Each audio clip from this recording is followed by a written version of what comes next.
Bom, já que você está aqui conosco, vamos falar um pouquinho sobre essas mudanças lá na Jovem Pan. Eu acho interessante a gente também trazer Vamos. esse recorte, Sticer, você que acompanha também como que a imprensa como um todo vem se compondo aí.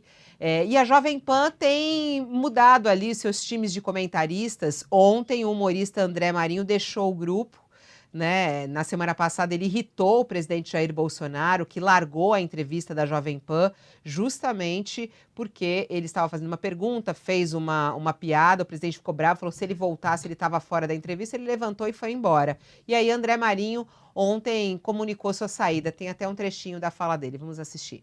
E olha, todo mundo acompanhou que ali em 2020 a rádio fez uma decisão mercadológica de fidelizar esse público bolsonarista, propagar as teses simpáticas ao atual governo, estabelecer uma linha editorial que fosse mais adesista, mais governista, e diante desse quadro eu tinha duas opções. Ou eu ficava em casa, chupando o dedo na minha zona de conforto, ou eu ia de fato ao encontro desse desafio e tentar ser uma voz de equilíbrio nesse ambiente. Olha, teria sido muito fácil para mim ter optado pela neutralidade, ter me mantido só na zona de conforto do humor, na parte das imitações, mas acaba que a minha trajetória e os meus predicados, tudo que eu cultivei ao longo desse tempo, falaram mais alto. Eu sou um sujeito que acompanha desde moleque a política assiduamente, eu adoro o dia a dia do noticiário da política e, de fato, o programa em si ganhou um contorno muito politizado, começando a receber principalmente convidados simpáticos ao atual governo. E eu me vi numa posição de estabelecer o contraponto, de tentar trazer algum equilíbrio para o debate. Mas olha, eu não fiz isso por mim não, eu fiz principalmente pela audiência. Eu fiz para honrar a vocação do comunicador, que é comunicar o que pensa e pensar sobre a luz da verdade. Foi o que eu sempre fiz e disso, olha, eu tenho muito orgulho e nenhum arrependimento. Tá aí. Bom, Stais, eu queria que você comentasse aí esse jogo aí da Jovem Pan, anunciou também ontem o ex-ministro Salles, né, como comentarista, e fez ali algumas contratações de pessoas que apoiam Bolsonaro e a saída de alguns que deixaram de apoiar Bolsonaro. Olha, sobre a saída do André Marinho, eu acho que a questão principal é a seguinte: como ele mesmo disse, ele se propôs a ser uma voz de contraponto, né? Voz de equilíbrio, ele disse, na verdade, querendo dizer, uma pessoa que está ali fazendo um contraponto às opiniões majoritárias.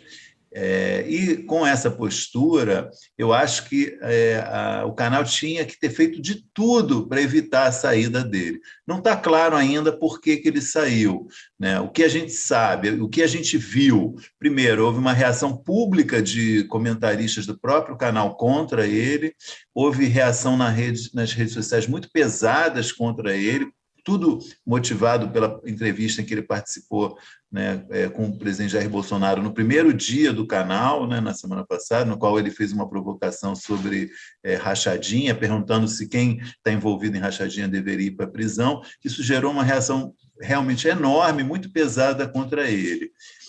E ele tomou a decisão de pedir para ir embora uma semana depois. Por que ele realmente não ficou? Por que a emissora não conseguiu segurar ele? Né? Isso acho que ainda falta esclarecer, mas me parece que, ao sair, né, ele está sinalizando que não teve apoio para permanecer, ou sentiu que a pressão estava muito forte, ou violenta, ou ameaçadora, enfim, o que é muito ruim, eu acho, para o canal, porque, como ele mesmo disse, desde já há mais de, enfim, ele estava lá há 2 anos, já há muito tempo, desde o início desse governo, a Jovem Pan tem se colocado numa posição, de um modo geral, muito a favor ou pró o governo, né? E tem comentaristas que fazem contraponto, sim, né? Ele não era o único, há outros comentaristas na rádio, agora na TV, que fazem contraponto, mas é a partir de um certo limite, assim, que eu diria que é o centro, a centro-direita, para a extrema-direita. Esse é o arco, eu acho, né, da pluralidade da Jovem Pan, de modo geral. E perder uma pessoa que estava, digamos, mais para esse centro é muito ruim para o canal, né? Porque mostra que o lado mais para a extrema está sendo superior, vitorioso. Coincidentemente, como você lembrou, no início da semana, a Jovem Pan anunciou a contratação do Caio Coppola e do Ricardo Salles. O Caio é um ex-comentarista da Jovem Pan, foi lá que ele se consagrou, foi para a CNN, onde ficou por contrato, acho que quase 2 anos, né? Mas notoriamente sempre defensor do presidente, do bolsonarismo. E o Ricardo Salles, ex-ministro do Meio Ambiente do governo Bolsonaro, também igualmente um defensor do governo.